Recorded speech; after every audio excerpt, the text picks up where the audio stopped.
Can you tell me where?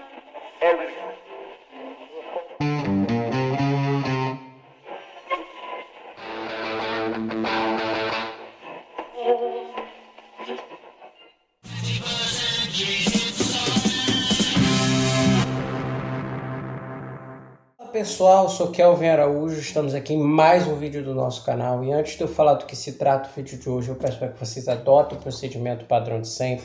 Abriu, deixou o like, não esqueçam de ativar o sininho, não se esqueçam também de curtir esse vídeo e etc. E comentar esse vídeo no final dele. Também não nos deixem de nos seguir em outras redes sociais, né? Facebook Progland, Instagram Prog_Land. Se você conhece alguém que produz música ou você produz música, envie o seu material via Groover, né? A nossa conta é Prog_Land. Por último, mas não menos importante, nos siga no nosso site proglandmusica.wordpress.com. Lá vocês vão encontrar outros materiais também relacionados à música progressiva, entrevistas, resenhas e por aí vai, que vocês não necessariamente vão poder encontrar por aqui. Por último, mas não menos importante, eu peço para que vocês considerem e sejam membros, né, do nosso canal no Patreon, na plataforma Patreon. A gente deixa o link aqui fixado aqui nos comentários, né? Por favor, não deixem de considerar essa possibilidade. Por apenas R$10 mensais vocês têm acesso a conteúdos exclusivos, artigos, podcasts exclusivos na nossa assinatura e vídeos também regulares, né? Já estamos publicando muitas coisas bacanas que vocês só vão encontrar com exclusividade lá, tá bem?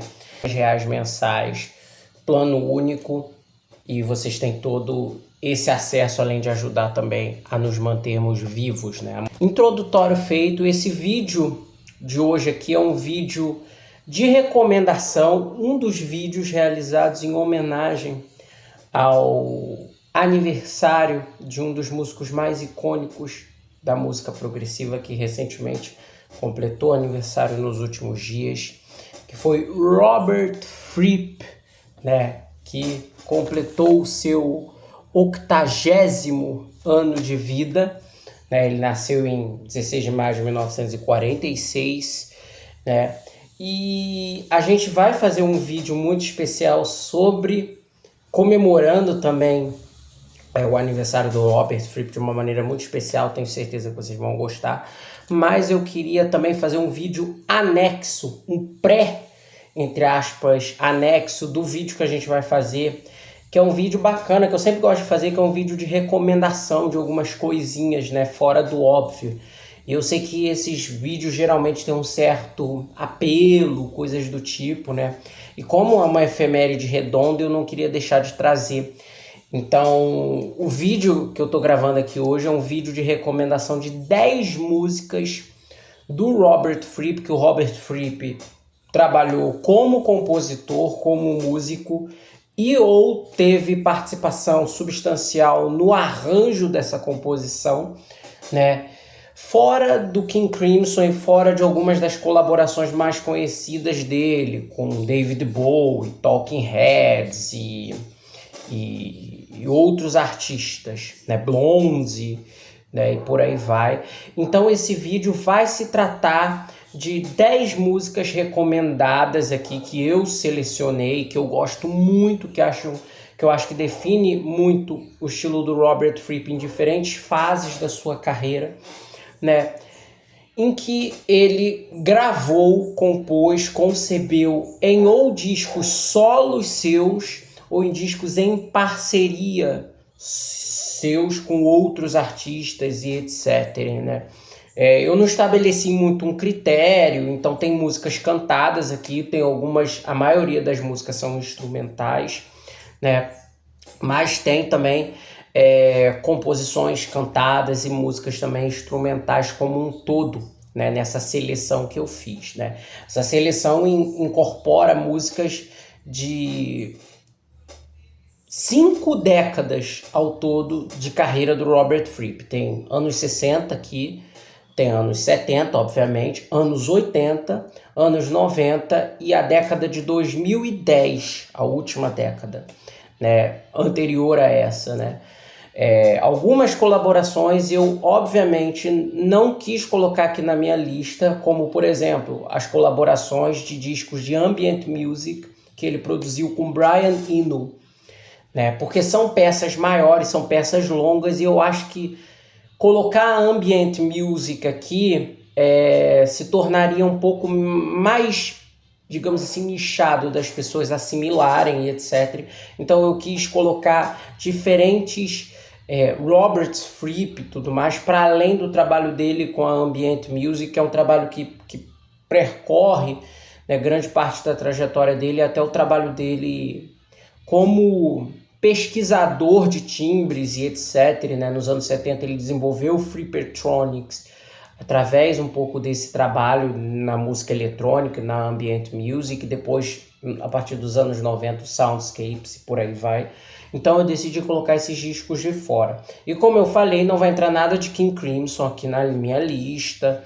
E a primeira música, o 10º lugar aqui na minha lista, é uma música instrumental, uma mescla de 2 peças compostas e trabalhadas pelo Robert Fripp em diferentes momentos, mas que foram amalgadas em uma música lançada em 1982 no disco dele em parceria com Andy Summers, né, lendário guitarrista inglês, guitarrista ativo desde os anos 60, como músico de estúdio, músico de sessão, tocou com inúmeros artistas e a partir do final dos anos 70, 77, 78 até 84, ele ficou famoso por ser guitarrista do The Police, trio que ele formou junto a Sting no baixo e nos vocais, Stuart Copeland na bateria, e gravou 5 discos icônicos da história da indústria fonográfica do fim dos anos 70 e do início dos anos 80.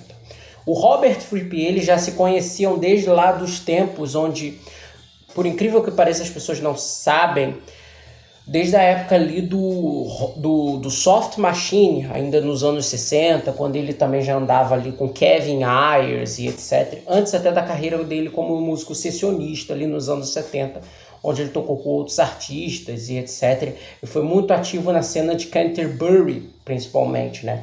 Inclusive o The Police foi formado originalmente como uma banda de apoio do Mike Howlett, que era do Gong. E na ocasião, eles dois já se conheciam, já estavam ali, principalmente a partir do final dos anos 70, quando o Robert Fripp começou a investir muito sua mente, seu trabalho na New Wave, né, no movimento da New Wave do post-punk que estava rolando ali na Inglaterra e principalmente nos Estados Unidos, né, em Nova York, principalmente, que é onde ele estabeleceu moradia durante esse período, né, que ele formou o League of Gentlemen, e onde ele baseou a formação, a 8ª formação, que veio a ser a formação que foi a primeira formação, entre aspas, duradoura do King Crimson, com o Adrian Belew e com o Tony Levin mais o Bill Bruford, né? E já nesse período ele já ensaiava a vontade de gravar um disco com o Andy Summers e etc., mas os dois acabaram não tendo a oportunidade, até por questões de agenda, principalmente do Andy Summers, porque o The Police já estava decolando mundialmente, né? E depois ali da fase do Every Breath You Take, a coisa foi piorando, né? Mas antes, em 1981 para 1982, os dois começaram a trabalhar em demos, composições, peças. Em 1982 saiu o disco I Advance Masked, né, que foi o primeiro de 2 que eles fizeram em parceria. Eles fizeram mais um, o Bewitched, de 1984, que eu gosto, mas eu gosto muito mais desse primeiro. Acho que esse primeiro tem uma coisa mais até de música feita ali pro disco mesmo, de um arranjo mais conjunto.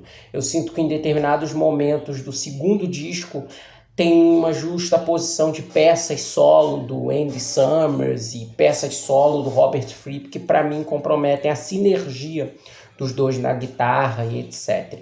E essa música, ela para mim é um exemplo perfeito de sinergia, e ela é composta de 2 peças. Ela originalmente tinha sido desenvolvida, né, como uma peça de ambient music, tanto é que tem umas partes assim mais ambient na guitarra sintetizada, que é uma Roland, né, tocada pelo Robert Fripp e pelo Andy Summers também, e uma peça inacabada do Robert Fripp que ele utilizava como treinamento de dedos e etc, né, de arpejos ou coisas do tipo, para shows desde 1980, no Lingo Gentleman e também no King Crimson. Né? Eles juntaram as duas peças, o Robert Fripp, e formaram essa música, que é uma música muito bacana, uma música que vocês ouvem e já pegam, putz, isso aqui é King Crimson anos 80 total, mas ela tem esse quê mais diferente, mais vanguardista no estilo dela, porque ela tem também esses toques ambient, essas coisas mais etéreas, também que foi até um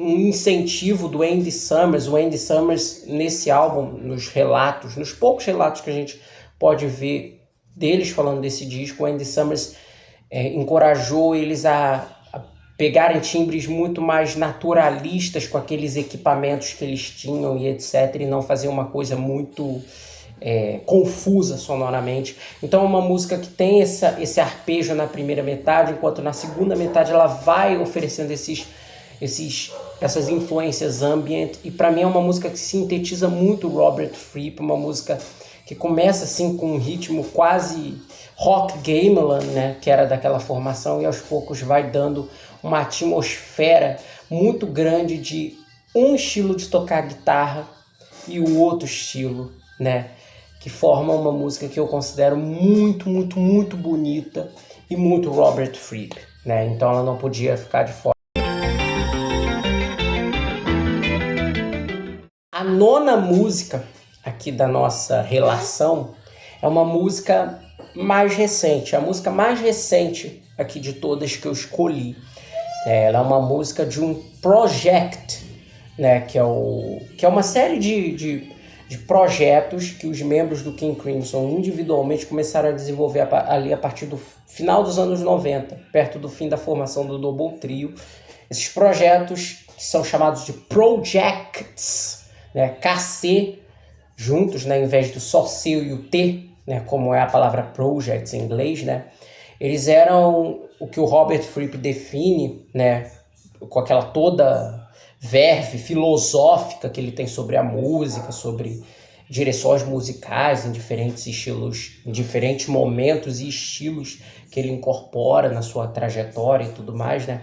Ele define esses projetos como fractalizações da música do King Crimson, em que os membros eles tinham que fazer esses projetos para procurarem diferentes nuances de mesclas de gêneros musicais e etc, para que todas essas influências e esses projetos, quando os membros estivessem juntos como King Crimson, eles pudessem trazer algo novo, um frescor para a música que tornava aquela música sempre excitante de tocar e de compor, né? Então, os projects, existe uma lista muito bacana aí na internet, né? De todos os projetos, né, que foram feitos ao cursar da história do King Crimson a partir de 1997 e 98, né?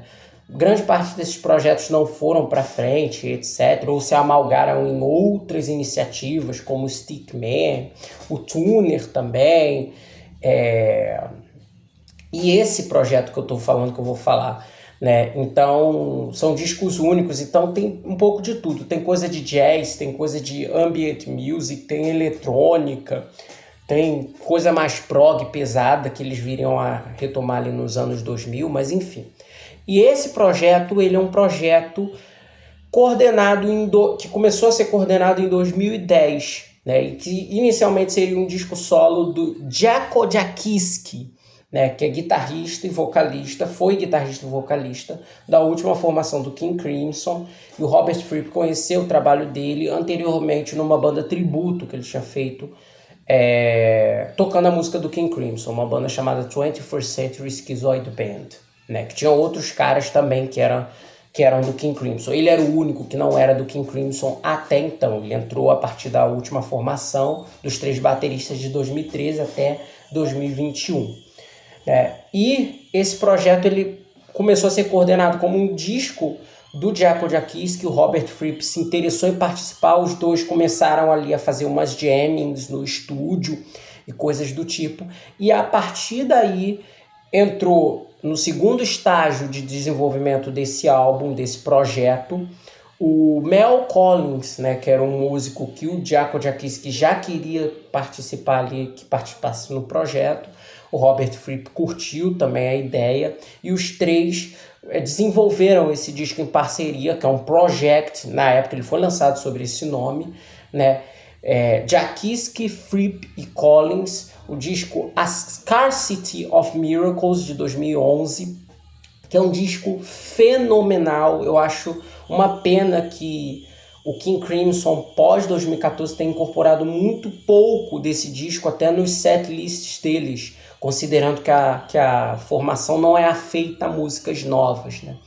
E a música que eu escolhi aqui é uma música fenomenal, que é a minha música favorita desse disco, que é The Other Man, que é a música mais sombria do disco, né? E a letra da música ela retrata a crise de identidade de um homem que, ao cursar dos anos, ele tem a imagem de que ele é um homem e etc, e ao mesmo tempo que ele não se reconhece, né?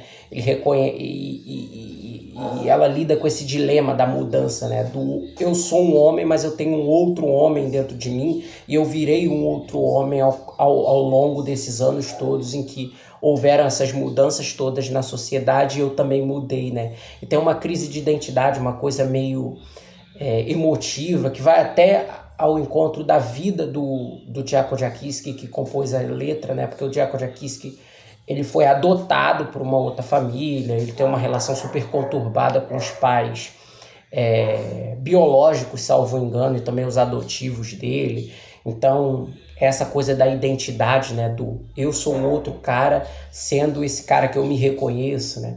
E essa música, ela narra muito dessa dualidade, porque ela começa super ambient, não tem nem guitarra no início ali da música, com o sax do Mel Collins, fazendo linhas totalmente não ortodoxas, o synth, e aos poucos a música vai crescendo, até que na segunda metade da música, a guitarra do Robert Fripp entra de uma maneira magistral, trazendo uns riffs super sombrios, umas mudanças de nota, de acordes, que vão levando a música para uma intensidade, uma dramaticidade, um lado obscuro, que é algo quase desesperador, né? Você sente o desespero daquelas letras. E essa música é fantástica, muito bonita, de um lirismo muito bonito, uma música instrumentalmente que ela também tem umas quebras, assim, umas guitar breaks que são muito oriundas do último trabalho da formação do King Crimson à época, né, dos anos 2000. Muitas melodias ali me ecoaram totalmente o trabalho ali da era Construction of Light. Inclusive, a guitar break do meio da música me lembrou muito, e aí eu não sei se foi algo intencional, Fracture, do Starless and Bible Black, principalmente a versão atualizada ou continuada, que é Fractured, né, que foi lançada no Construction of Light.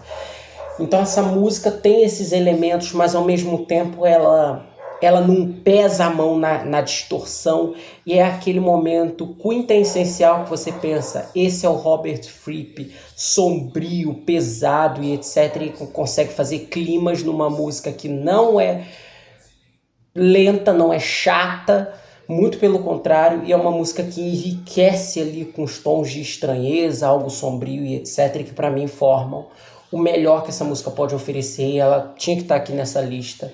Nono lugar, The Other Man, do Scarcity of Miracles, 2011. Em oitavo lugar, vem aqui uma música que eu vou dar, entre aspas, uma roubada, porque essa música tem o Robert Fripp como arranjador, embora ele não tenha recebido crédito de coautoria dessa música. Mas o arranjo dessa música todo foi finalizado pelo Robert Fripp. Quem fala isso é o Peter Gabriel. Então a gente pode considerar uma coautoria dele também, não oficial.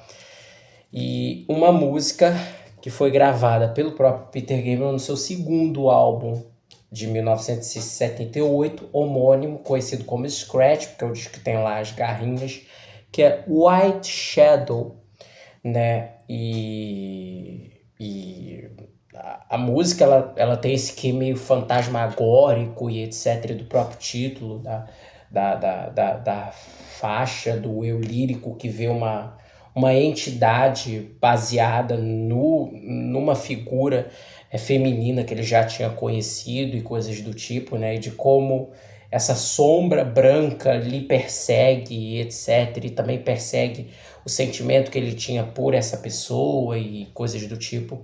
E essa música, ela tem essa. Eu botei essa canção nessa lista porque, dentre as composições dessa lista, ela é a única faixa que tem a presença do violão do Robert Fripp, né? Ele toca uma classical guitar, um violão de nylon nessa música, o que é relativamente raro, né? Porque ele geralmente toca violões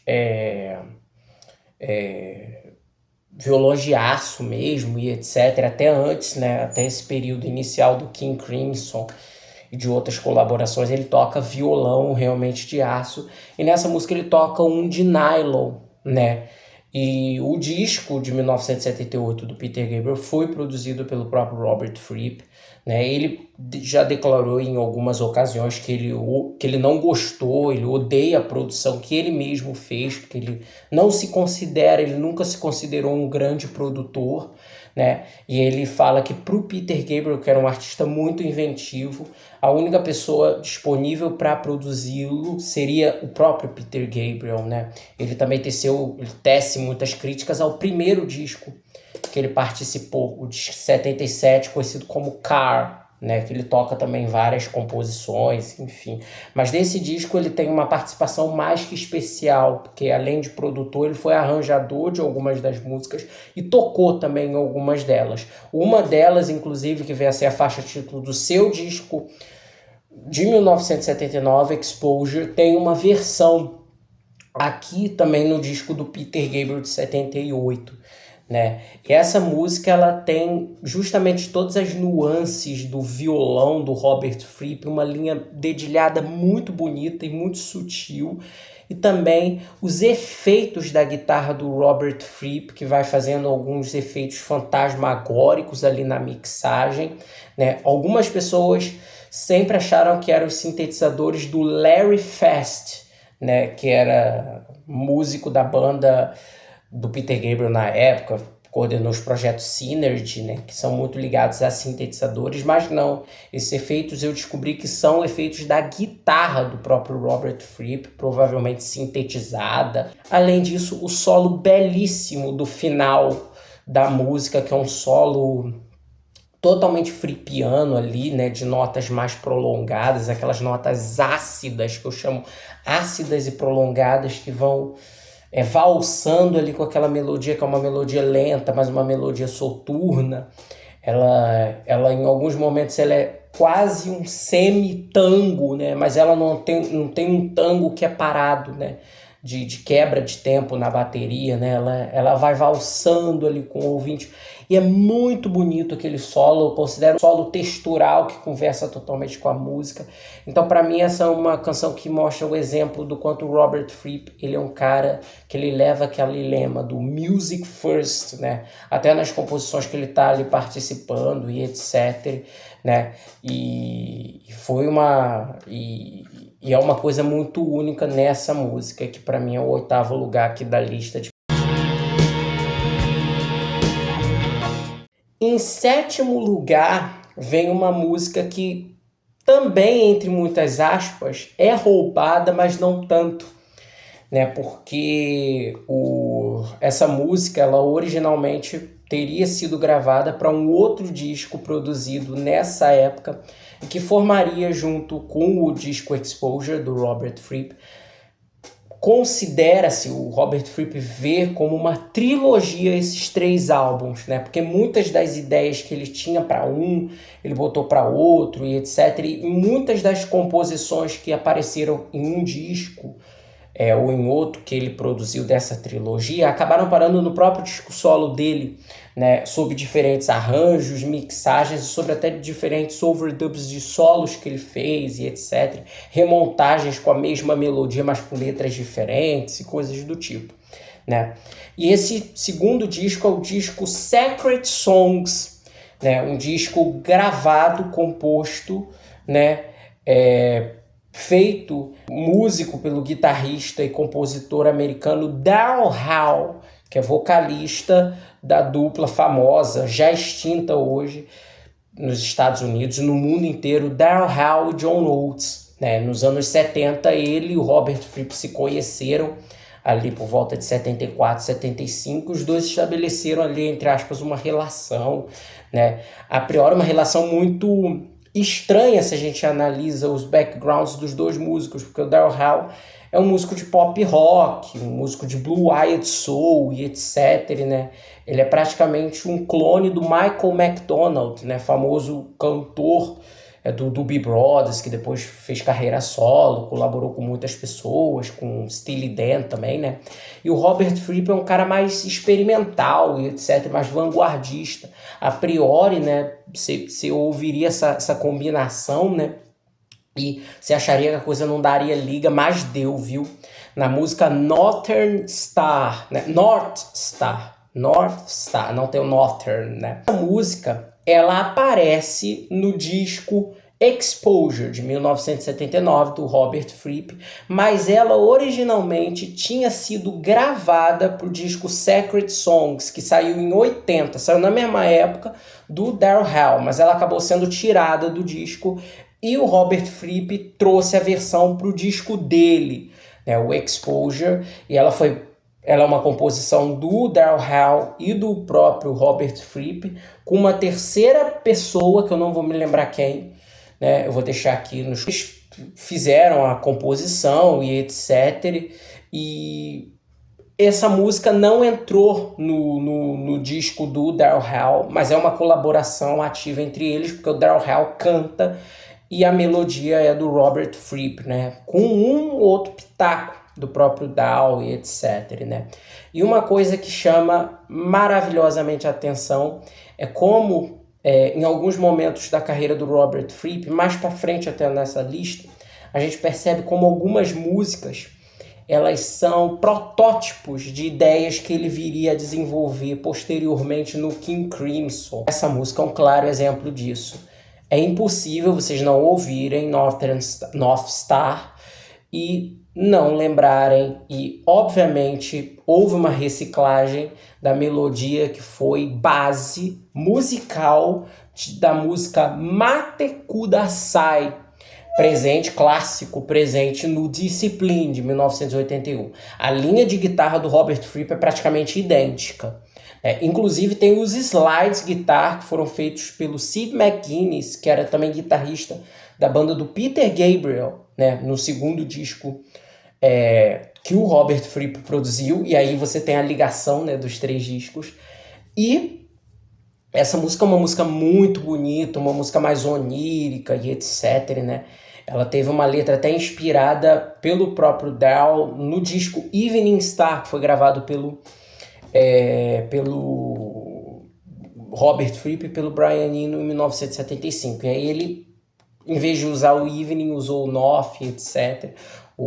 E eles acharam interessante ter ali registrado uma balada, né, dentro do repertório, muito versátil do Sacred Songs. E no Exposure ela tem uma quebra ali dentro do disco, é um momento muito bonito, um dos momentos mais melódicos do álbum, né? Que o disco ele tem umas coisas meio frenéticas, muitos momentos avant-garde, algumas coisas mais no wave, né? Outras já prenunciando ali o som do Rock Gameland, que ele iria fazer no League of Gentlemen, coisas do tipo. E essa música é uma pérola. Eu acho lindo também a interpretação vocal.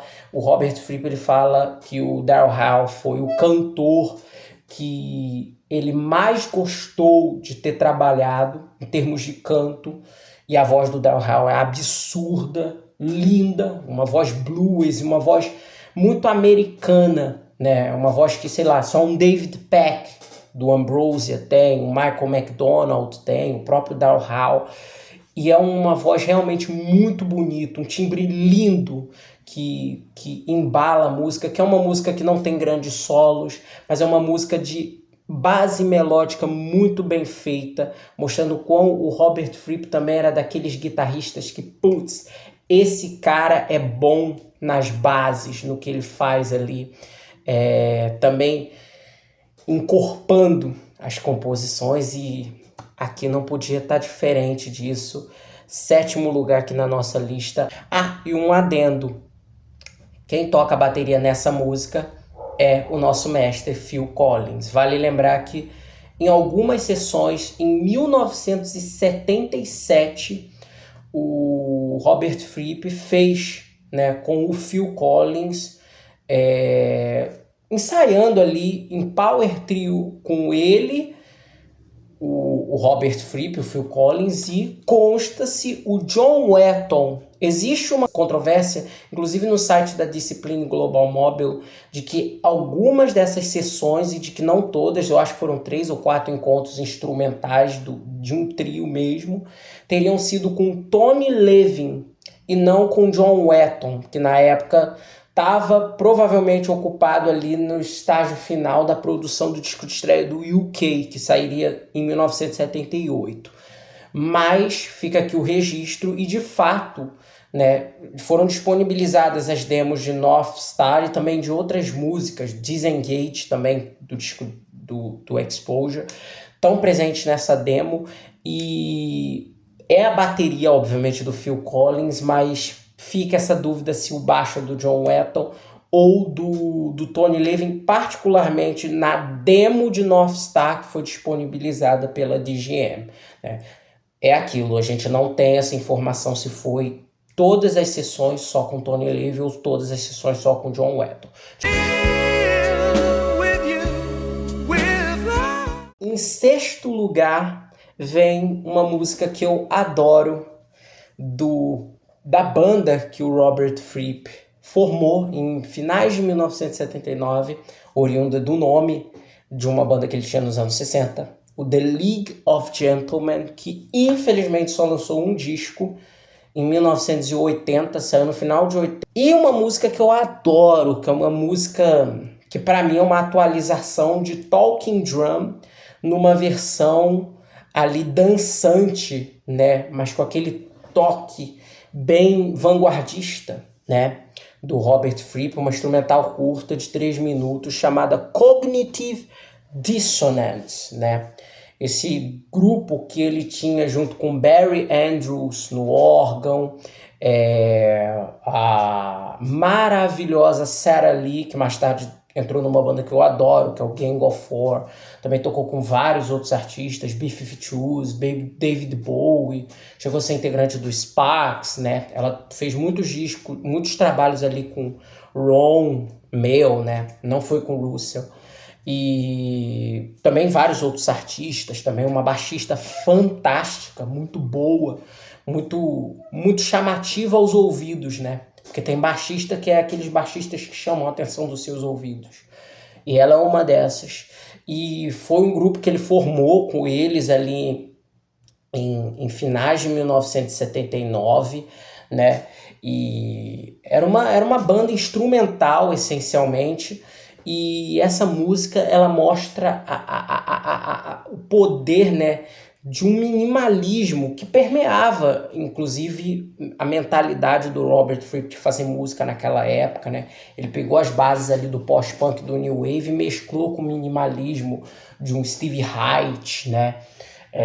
De um Terry Riley e de outros diversos compositores, né? Em produzir aquela música, que é uma música muito simples, de bases muito simples, voltadas mesmo ao pós-punk, mas que, ao mesmo tempo, o Robert Fripp, ele torna aquela música parte de um arranjo muito rico. Por que eu falo isso? Porque essa música, principalmente, ela é orientada pela Roland Guitar Synth, a guitarra sintetizada. É uma guitarra sintetizada, você ouve, você percebe isso, né? E o Robert Fripp, ele brinca com a música o tempo todo. A música, ela tem uma batida constante, né? ela é um crescendo, ela não chega a ser um crescendo porque ela não tem um aumento no BPM, né? Mas ela é uma música rápida relativamente, etc., com uma batida pulsante ali no baixo, né?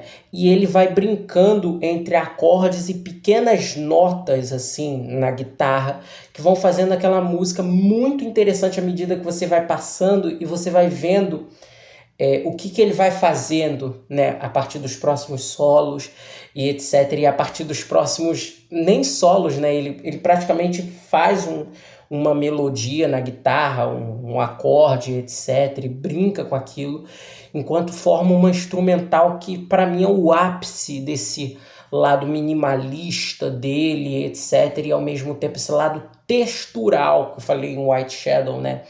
De você ter uma composição, você ter um trabalho ali de performance, mas ao mesmo tempo ele não usa a base da Sarah Lee e da bateria para, sei lá, fazer solos adoidados. Ele brinca muito com o instrumento que ele tem em mãos, né, com o estilo de guitarra que ele tá ali, com a proposta da instrumental e forma com elementos simples uma música que soa grandiosa, que soa muito interessante, que é uma instrumental que você fala, porra, essa instrumental é maravilhosa, e você termina e você quer ouvir de novo. Agora essa música, eu acho super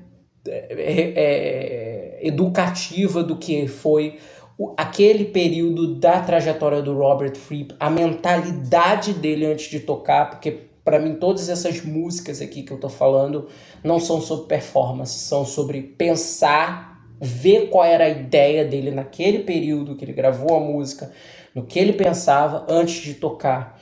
E essa música é um claro exemplo disso.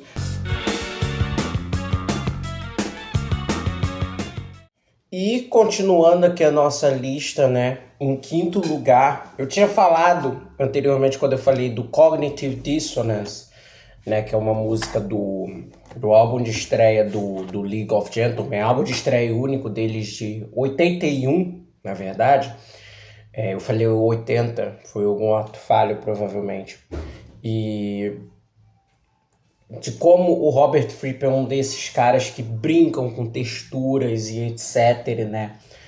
E formam as músicas através dessas, entre aspas, brincadeiras que formam a base de uma música, uma base muito interessante, ao mesmo tempo que prende o ouvinte. E a quinta música também é um claro exemplo disso, é uma música também do mesmo disco, a faixa de abertura do álbum, né, uma música de 13 minutos e pancada, um instrumental muito, muito, muito, muito bacana e viajante, muito, muito não óbvia, que é God Save the King, né, faixa do disco, né, do The League of Gentlemen.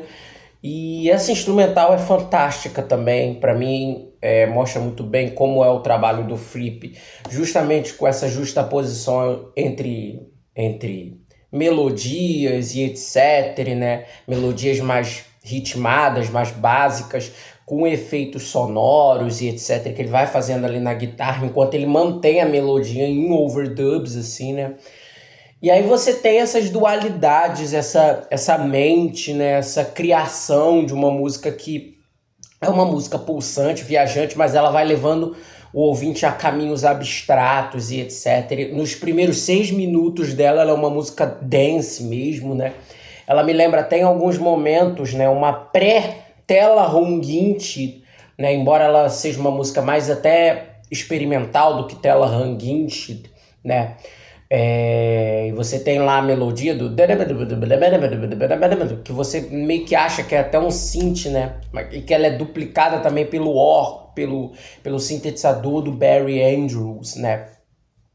Que também era tecladista da banda, né? Então também tem esse reforço da melodia, né? Então eu adoro essa primeira parte que também o Robert Fripp vai fazendo também ali, entre aspas, as traquinagens, os experimentos dele com a Roland Guitar Synth, etc, né? E vai formando esse crescendo na música, mesmo que a música também não tenha essa alteração de BPMs, mas É uma música que vai te prendendo naquela melodia cíclica e você vai querendo ver o que o Robert Fripp vai inventar ali na lead guitar e também já que a rítmica é a mesma e ele faz as duas na música.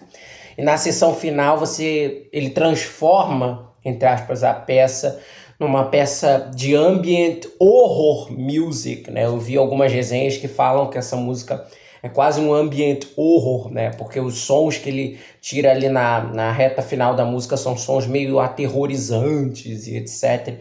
Mas atonais mesmo, bem abstratos, que para mim conversam muito também até com a primeira metade da música, que você tem algo desenvolvido sob uma base rítmica forte, etc.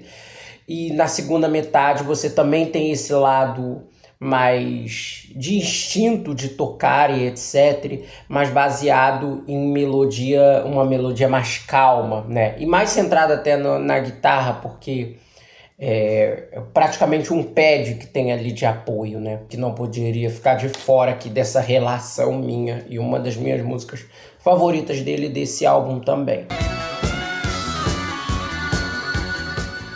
Em quarto lugar, nós vamos voltar no tempo para 12 anos antes, né? Essa música é a única música aqui da lista que é uma música pré-King Crimson, né? Ela está presente no primeiro álbum profissional gravado pelo Robert Fripp, né? Que é o disco que ele fez com um trio que ele formou, que foi a gênese do King Crimson, que foi o trio com os irmãos Michael e o Peter Giles, né? Baterista e baixista, cantor respectivamente. Foi o Giles and Fripp, né? O disco é o Tearful Insanity of Giles and Fripp, de 68, um disco que dá alguns prenúncios de influências sonoras que permeariam a primeira formação do King Crimson, mas é um disco bem diferente do In the Court of the Crimson King, né? Um disco mais barroco, com alguns toques de invasão britânica mesclado com os elementos de jazz, de música humorística, algumas coisas até de música de vanguarda e etc, né? Da música contemporânea do século XX, né, na música erudita e tudo mais, trabalhos de galeras como Ivan Parker e outros compositores. É uma música que ela foi a gênese de muitas de outras músicas, de outros momentos que o Robert Fripp viria desenvolver na sua carreira, que já estavam, eu fiquei impressionado, já estavam ali totalmente dispostos, que é Suite Number One, que é a penúltima música do disco. Ela faz parte do segundo lado do disco. Cada um dos lados é um lado meio conceitual, né? E é uma das 3 músicas do disco inteiro que são composições do Robert Fripp, né? E nesse álbum ela já apresenta uma coisa que eu acho impressionante, que é como os momentos em que o Robert Fripp é o compositor da música são os momentos mais loucos, digamos assim, do repertório, que é um repertório muito calcado até na música pop do que era a época da invasão britânica, e até meio whimsical, né? Uma coisa meio lúdica mesmo, né? Até porque que está até no conceito do disco, né? E tem esses momentos totais, né? E Suite Number One é um daqueles momentos guitarrísticos ao extremo do Robert Fripp, né? De quase fritação dele no instrumento em 1968. E essa música, ela é dividida em 3 momentos, 3 movimentos, né? Ela é uma suíte, como o nome mesmo fala, uma mini suíte, né? Em que você tem uma abertura, você tem uma seção intermediária e um final, que é meio que uma reprise do que ele tinha feito, né? A abertura da música na minha visão, para mim, ele copiou e colou em Fracture, faixa do Starless and Bible Black, de 1974. É a mesma melodia, aquela melodia bem dedilhada, bem muito difícil, muito técnica, que ele toca no meio da música, né? É uma melodia muito quase jazzística ali, etc., com uma pegada meio jump, né? Swing ali, né? Que é muito oriunda de instrumentais que geralmente tocam em desenhos animados, em cenas de perseguição e etc., do protagonista com o outro que ele tá brigando e etc., e coisas do tipo, né? E a instrumental, ela vai tendo esse lado. Tem 4 sessões, na verdade, né? Eu falei 3. Até que depois de 1 minuto e meio, 2 minutos, entra uma melodia totalmente diferente, calcada no mellotron, né? Em sopros, né? E até alguns instrumentos de corda. Os 3, né? O Jau Jaws and Fripp, né? Eles tiveram ali o suplemento de outros músicos, inclusive o Ian MacDonald, né? Que mais tarde entraria no King Crimson. Na ocasião, essa música já também apresenta o lado muito melódico também dele como compositor, né? Porque essa sessão de Suite Number One, que depois desemboca numa terceira sessão em que a guitarra dele volta, fazendo, entre aspas, um duelo ali com uma harpsichord, né? Numa terceira sessão que volta pro final, que é uma reprise do tema da introdução. Ela foi reaproveitada também em uma outra música do King Crimson. Isso é uma coisa até meio oficial, né? Do Fracture eu percebo essas similaridades, mas eu também nunca vi nenhum relato oficial de que Fracture foi inspirada diretamente em Suite Number One, né? E esse movimento, e eu ouvi as 2 músicas e realmente é muito parecido.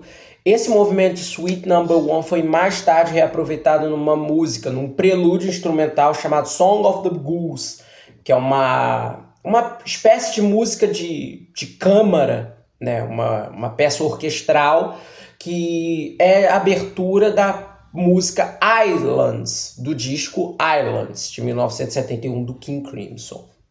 Então essa sessão realmente foi reaproveitada, as melodias são a mesma, o estilo até de mellotron, de suplemento orquestral daquele instrumento que tem as fitas gravadas ali dos instrumentos de corda e etc., é também muito oriundo dessa primeira fase do King Crimson, né? Então a gente percebe ali já um elemento muito, muito próprio do Robert Fripp como compositor também. Depois tem essa sessão que ele faz meio que um complemento ali de melodias e etc, e um mini duelo com Harpsichord, e no final ele retoma a melodia mais rápida e etc da guitarra na introdução, uma melodia assustadoramente complexa e que só de você ouvir você já sente, putz, esse cara deve ter tido sérios problemas nos dedos depois de tocar isso, né? Mas o Robert Fripp toca super bem.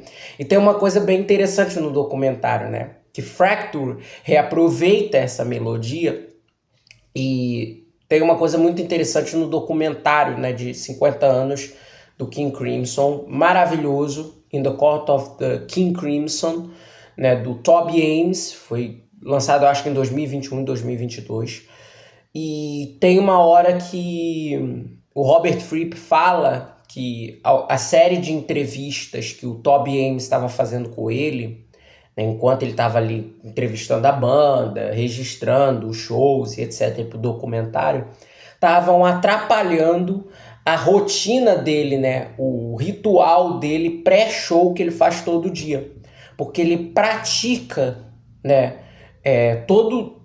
antes de todo show ele pratica aproximadamente 6 horas de guitarra, né, todo santo dia, quando ele vai se apresentar e etc, ou até mesmo na casa dele, né, ele gosta muito de praticar.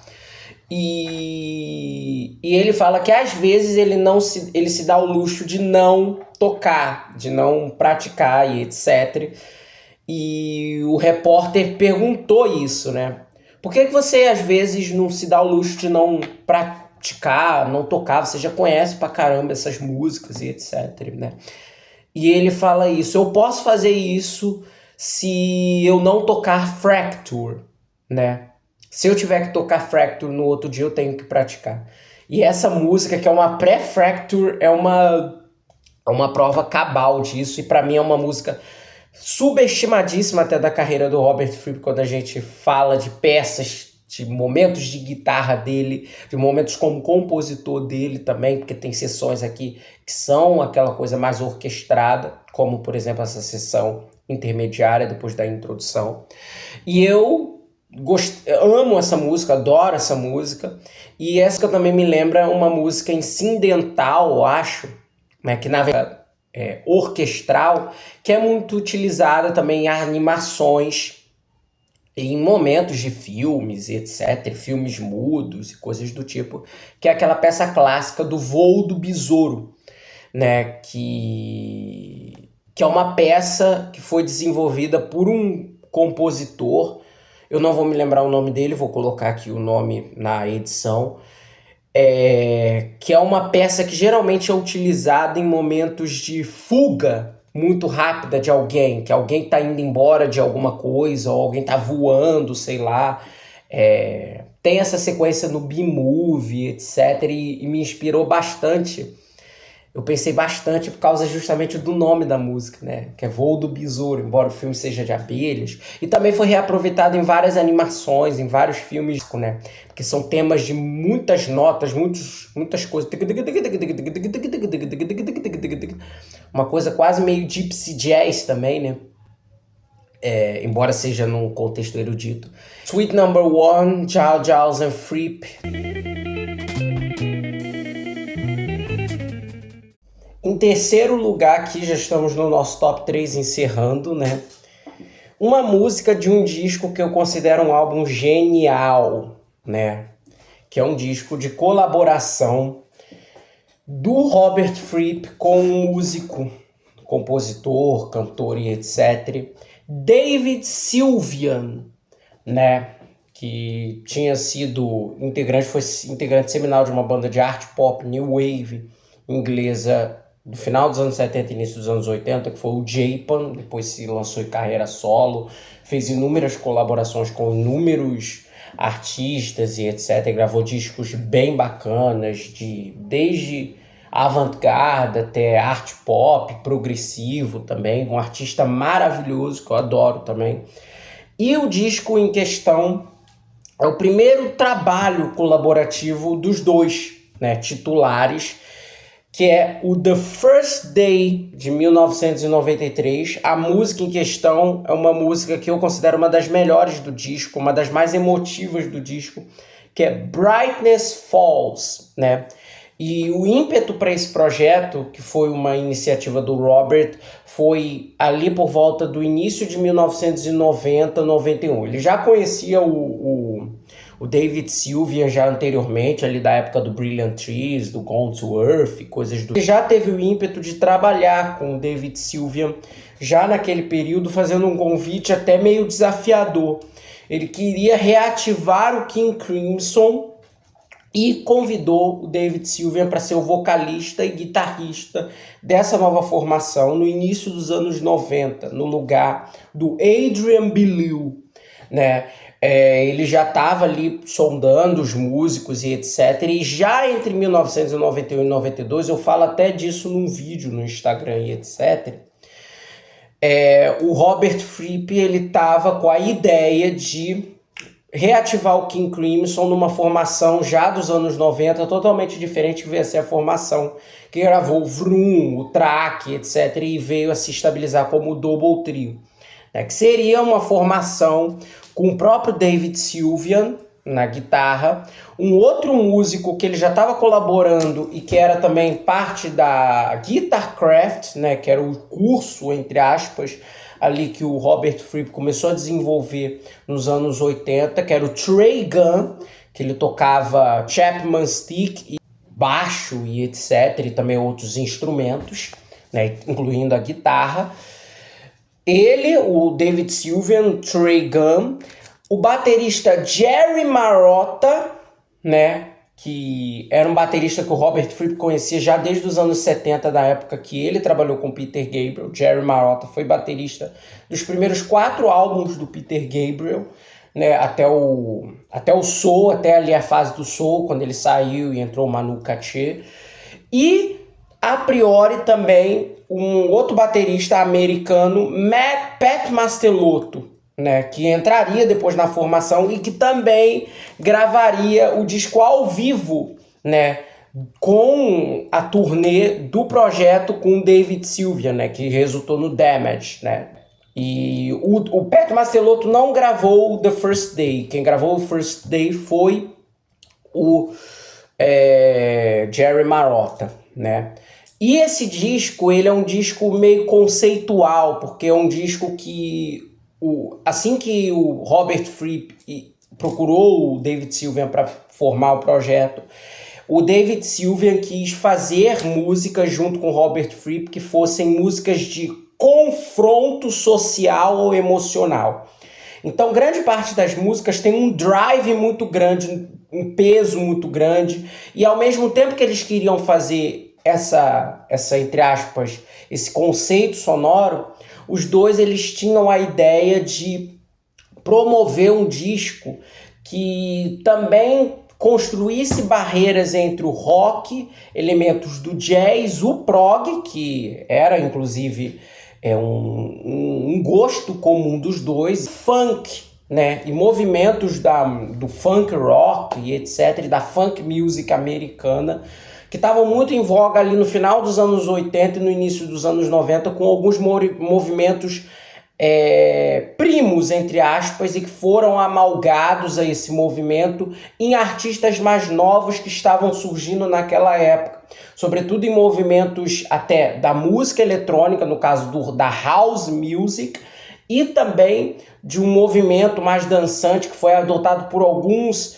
boy groups e girl groups daquele período, o New Jack Swing. E junto com essas mesclas, eles dois começaram a trabalhar nas peças. Algumas músicas foram inclusive apresentadas ao vivo em primeira mão para uma série de shows que o David Sylvian fez com participação do Robert Fripp ainda em 1992. Em dezembro daquele ano, eles já foram para o estúdio trabalhar, entre aspas, as ideias melhor e desenvolver algumas outras peças improvisacionais que eles só tinham alguns excertos ali, em transformá-las em músicas efetivamente completas, digamos assim. E Brightness Falls é uma dessas músicas, né? A letra dessa música, ela narra o fim de um relacionamento e etc, né?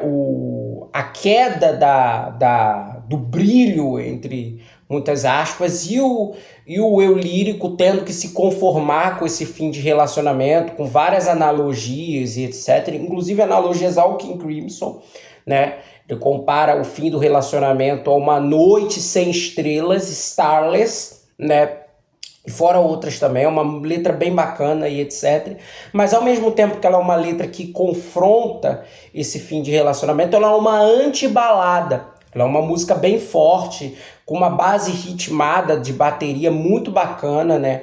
Grande parte das baterias eletrônicas e acústicas desse disco foram programadas pelo David Bottrill, que era produtor, mas principalmente pelo Jerry Marotta. Então tem um estilo muito negro, a gente pode dizer, dos grooves desse disco. É um disco fantástico, assim. Eu considero uma das obras-primas da trajetória do Robert Fripp como um todo, contando os trabalhos do King Crimson, né?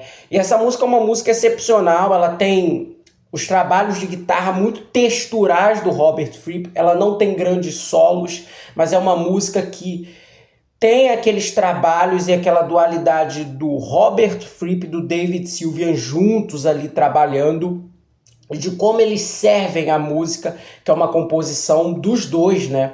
E o Robert Fripp trazendo umas linhas que estão ali entre o limite entre o pesado, o puro peso, e também o lirismo que a música tem. A música me lembrou bastante, por exemplo, os trabalhos desse período dos anos 90 do David Bowie também, né?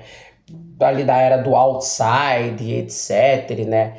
Uma coisa muito sombria, mas letras também que falam sobre amor e etc, mas ao mesmo tempo a música é uma anti-balada, é uma música mais forte, né? De de encarar mesmo as situações e torná-las um novo dia para si. Daí, inclusive, vem o título do álbum, né? O David Sylvian, ele tem toda uma explicação filosófica sobre por que esse disco se chama The First Day, etc, né?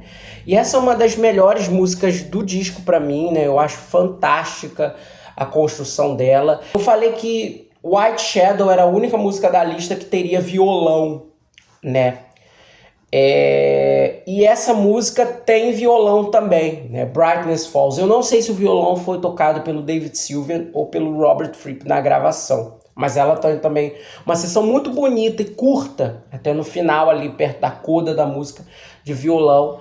E é uma música que para mim resume muito bem a intensidade, a força e o lado composicional desse disco e da performance do Robert Fripp, né, como ser aquele músico que serve a música, que torna a música densa e ao mesmo tempo um refúgio emocional, sem fazer com que a canção soe muito pesada ou muito densa ou muito chata até para quem está ouvindo. E essa música é um dos claros exemplos disso. Para mim, uma das melhores, se não for o melhor momento, Falls do disco em parceria do Robert Fripp com David Sylvian, The First Day. Em seguida, agora já estamos no top 2 aqui, né, de músicas da trajetória do Robert Fripp importantes e etc.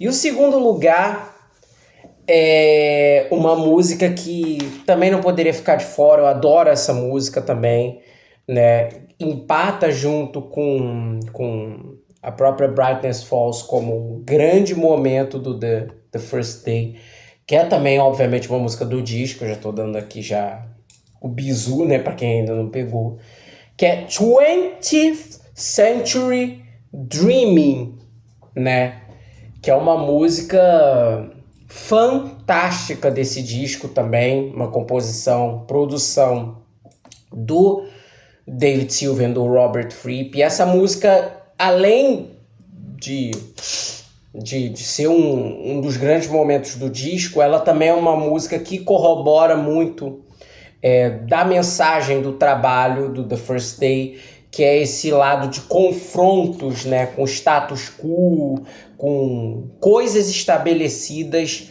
em diferentes ordens sociais e emocionais e etc.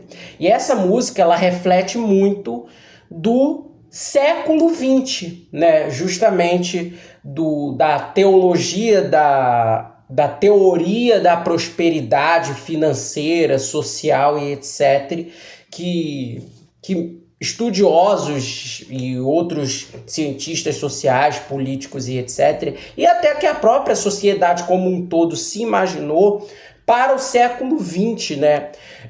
De avanços e melhoria na qualidade de vida e coisas do tipo, e de como nós fomos justamente acordados desse sonho, né, do que seria o século XX para uma realidade totalmente distinta, uma realidade de muitos conflitos sociais, muitas guerras, muito preconceito, muito pouco amor entre as pessoas. Principalmente, esse é o cerne central da música, né? De nós termos cada vez mais uma sociedade dividida, uma sociedade principalmente que não valoriza os valores de cada indivíduo e o que eles realmente querem fazer, o que eles pensam sobre suas próprias vidas. E o que isso, claro, não tem toda uma questão mais politizada ou uma questão mais aprofundada em termos de letra nessa música.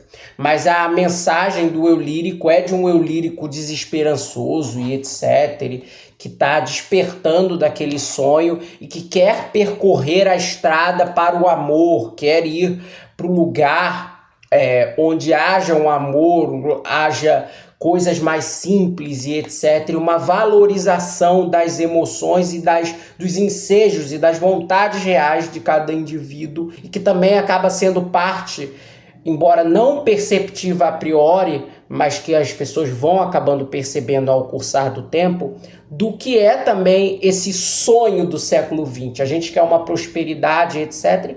Mas essa noção de prosperidade, de melhoria de vida, é sempre arraigada em expectativas que a sociedade impõe perante os indivíduos e que acaba também sendo um pouco do motivo do colapso deles e o colapso nosso como sociedade, como é um pouco mais escapista, né? De eu quero viver numa vida de amor e etc, etc. A melodia é uma porrada, uma melodia que ela já começa com um riff extremamente fantasmagórico e que vai levando a música ali no início com uma introdução muito até promissora, né? A gente ouve e a gente fala, putz, essa daqui vai ser um musicão, e que felizmente atende os momentos no instrumental que há pequenas intersecções de momentos mais calmos com explosões, com aumentos da melodia pesada do Robert Fripp na guitarra, e que ele faz no meio dessa música um solo fenomenal, um solo bem avant-garde, etc., que justamente eu interpreto como até a caminhada justamente do eu lírico para esse momento de mudança, de realização da vida dele, de eu quero largar essa vida rotineira que o sonho do século XX me impôs,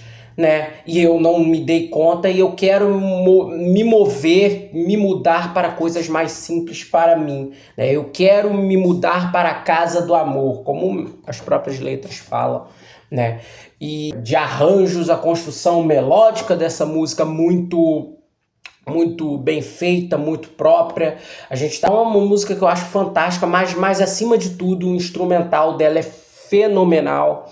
Um instrumental que, se não tivesse letra, assim, já seria fantástico. E o solo do Robert Fripp no meio dessa música, com umas acentuações totalmente não óbvias, vanguardistas mesmo, né? Você vê que a coisa é muito não palatável, e ao mesmo tempo que a música é um grito, é uma coisa muito emotiva, mas também um grito também, né, de desabafo, né, e de olhar para um confronto, né, como as músicas lá do First Day. Essa música torna uma das melhores performances também no geral de guitarra do Robert Fripp. Eu recomendo que vocês vejam a versão ao vivo dessa faixa da gravação da turnê do The First Day, que é do Damage Live de 1994, que para mim tem uma força mais crua, etc., ainda maior do que na versão de estúdio do disco.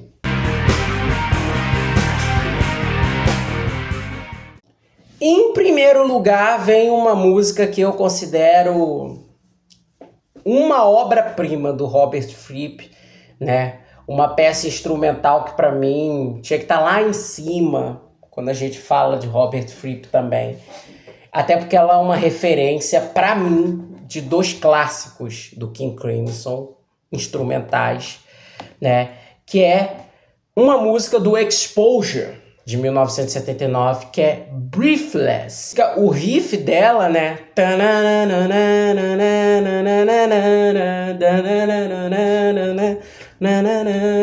Pra mim, um mix de Red com Lark Tongues in Aspic, né? E eu não sei nem se a música foi concebida para ser uma espécie de junção delas, né? Mas soou muito, né? Uma música que eu vi que o King Crimson, a última formação, voltou a tocar. E é uma música que eu, ouvindo a versão original do Breathless, do Exposure, eu penso, cara, esse instrumental é a cara do último King Crimson, né?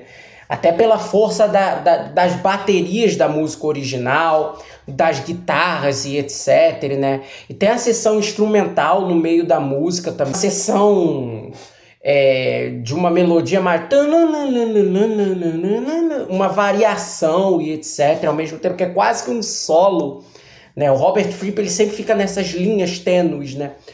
E eu acho essa música fabulosa, eu acho ela uma das melhores peças do Robert Fripp. Ela é uma peça que reúne, para mim, um momento divisivo ali da trajetória dele, né, que é as influências do King Crimson dos anos 70, daquele período, do Lark Songs até o Red, de coisas mais pesadas, mescladas às influências da música erudita contemporânea do século XX, e alguns elementos melódicos do que o King Crimson viria a fazer particularmente para mim na formação posterior, né, com o Adrian Belew e o Tony Levin, né, e o Bill Bruford, mas sobretudo na linguagem do double trio dos anos 90. A música, para mim, a gente pode dizer que ela é uma espécie de mãe de Vroom Vroom, ou de Track, por exemplo, né? E eu adoro essa faixa, adoro essa composição, acho ela uma música, uma daqueles riffs icônicos, uma daquelas músicas icônicas da trajetória do Robert Fripp, e ninguém fala tanto dela,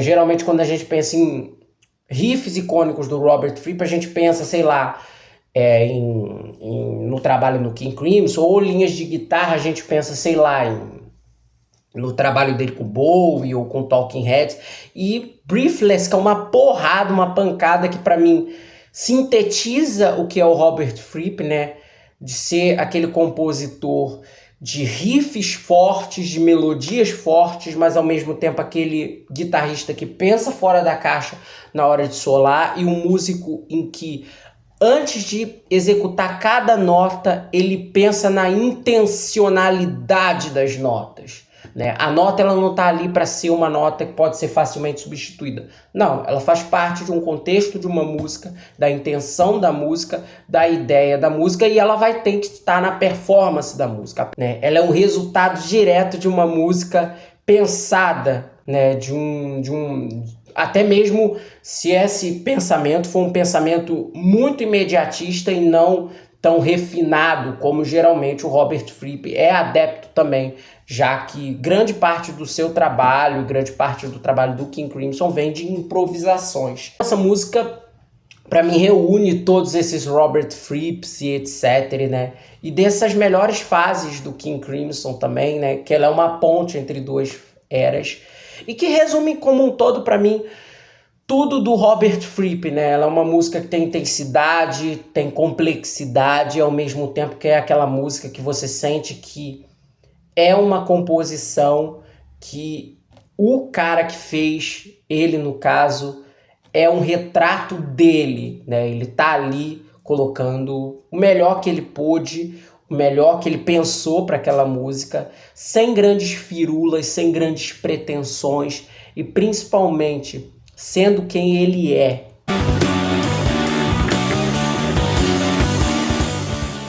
E é isso, eu espero que vocês tenham curtido a lista aqui que eu coloquei, né? Eu quis fazer uma coisa meio diferente mesmo, fora da caixa, recomendando peças para além do King Crimson, né? Porque a gente fala muito de King Crimson, né? Como sempre, né? Quando a gente fala de Robert Fripp, e eu espero que esse vídeo tenha cumprido essa função, e espero também que vocês vão atrás das músicas, vão atrás das obras solo do Robert Fripp, as obras colaborativas que eu citei no vídeo, e também outras, por que não? Vocês tenham curtido o vídeo, digam aí nos comentários o que vocês acharam.